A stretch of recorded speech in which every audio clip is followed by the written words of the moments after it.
Operational drag is distributed. It is not one large cost. It is thousands of small ones. A founder who is always slightly behind, always slightly tired, always slightly less sharp than they were 6 months ago is not experiencing burnout. They are experiencing aggregate friction. The business is not failing. It is consuming. And what it is consuming is the founder, one small intervention at a time, across every process that was never designed to run without them. The reason this is so hard to see is that each individual instance of founder involvement seems justified. The client question that needed a thoughtful answer. The team decision that required judgment.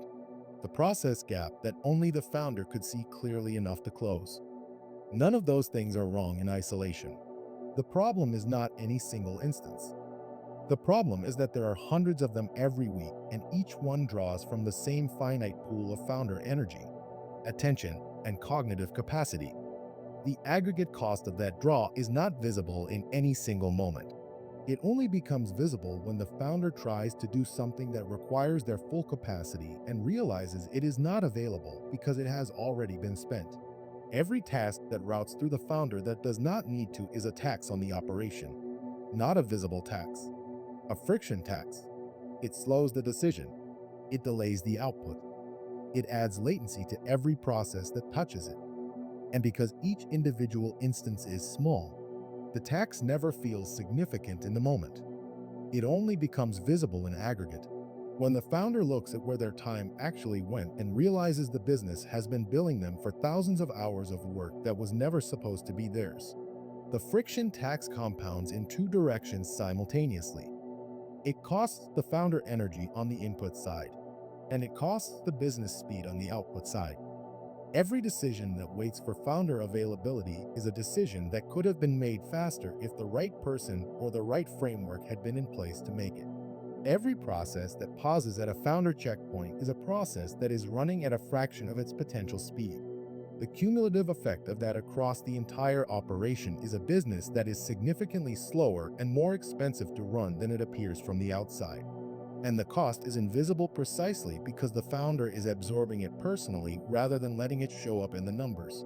A business that runs through the founder runs at the founder's capacity, not the market's capacity, not the team's capacity, the founder's, which means every constraint on the founder's time, energy, and attention is a direct constraint on the ceiling of the operation. The business cannot outgrow the founder's bandwidth. It can only grow until it hits it, and it will hit it. The only question is whether the founder recognizes what the ceiling is made of before or after it stops the growth. Most founders hit this ceiling and diagnose it wrong. They conclude they need more time, more efficiency, better prioritization. Those interventions help at the margins, but they do not raise the ceiling because they do not address what the ceiling is made of. The ceiling is not a time management problem. It is an architecture problem. The operation was designed to centralize decisions and interventions in one place, and that design has a hard limit. The only way to raise the ceiling is to redesign the architecture so that the operation can run at a capacity that is not bounded by the founder's personal bandwidth.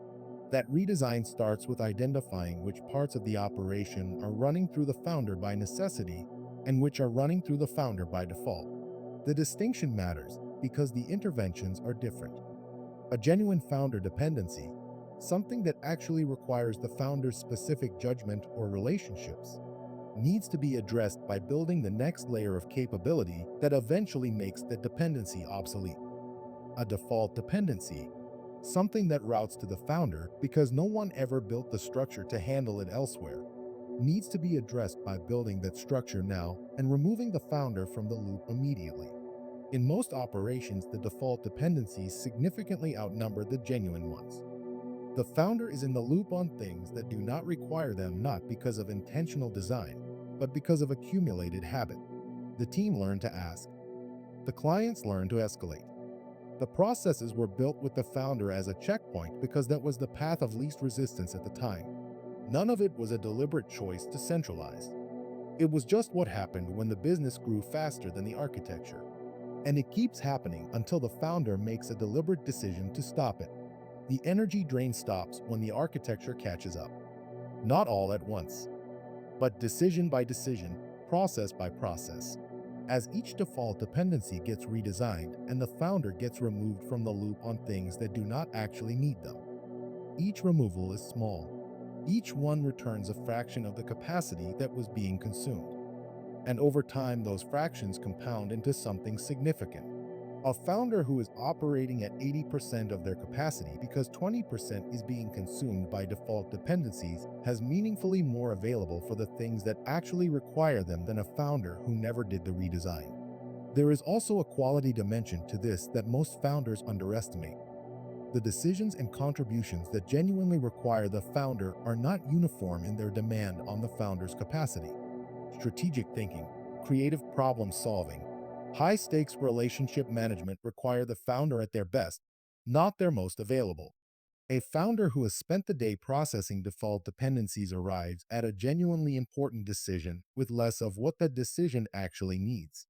The drain is not just a time cost, it is a quality cost on the work that matters most. The business that quietly drains the founder is not a broken business, it is an under architected one. The drain is not a character flaw or a discipline problem. It is a design problem. And design problems have design solutions.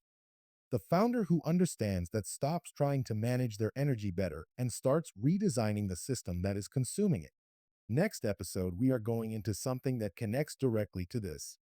Why scaling everything in your business is a mistake.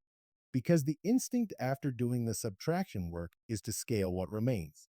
And that instinct is right, but only if what remains is actually worth scaling. I will see you tomorrow.